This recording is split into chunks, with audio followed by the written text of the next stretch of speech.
చేసినటువంటి మగవాళ్ళు ఆడవాళ్ళకి వెనకేది కావాలి.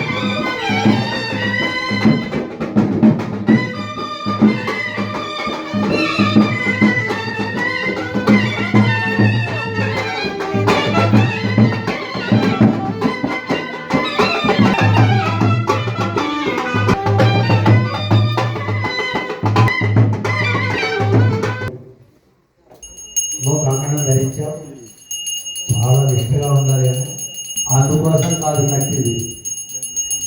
మీరంతా గ్రహస్థులు కనుక ఎవరైనా పెద్దవాళ్ళు పోయారనుకోండి, ఇమ్మీడియట్గా మైలు వచ్చేసి, లేదెవరైనా పిల్లలు పుట్టింది అనుకోండి, పురుగు వచ్చేసి. ఈ సమయంలో పురుగు కానీ మైలు కానీ వస్తే మనం దైవ కార్యం చేయడానికి అనర్హులం అవుతాం. అలా వచ్చేటువంటి వాటి యొక్క దోషాన్ని మీకు సంక్రమించకుండా ఈ కంకణం మిమ్మల్ని రక్షిస్తుంది. సగరేణ రక్ష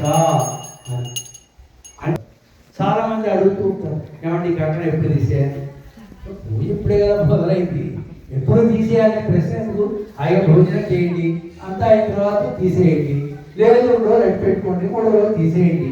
కనుక ఇది చేతో ఉన్నంత మాత్రాన మీ నిత్య కార్యక్రమాలకు ఏ రకమైనటువంటి ఇబ్బంది రాదు. కనుక మీరు ఏ విధమైనటువంటి భయపడవలసిన అవసరం లేదు.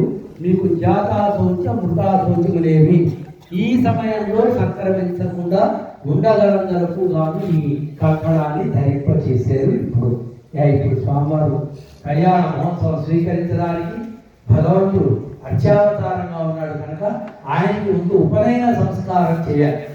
బ్రాహ్మణ క్షత్రియ వైశ్య శూద్రాహ తేషాం పూర్వధర్మాన్ని మనం నిర్వర్తింప చేస్తాం.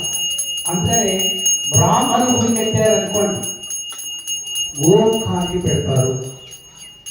వైశ్యులు ఆలయాన్ని నిర్మించారనుకోండి, ఏనుగు ముఖం పెడతారు.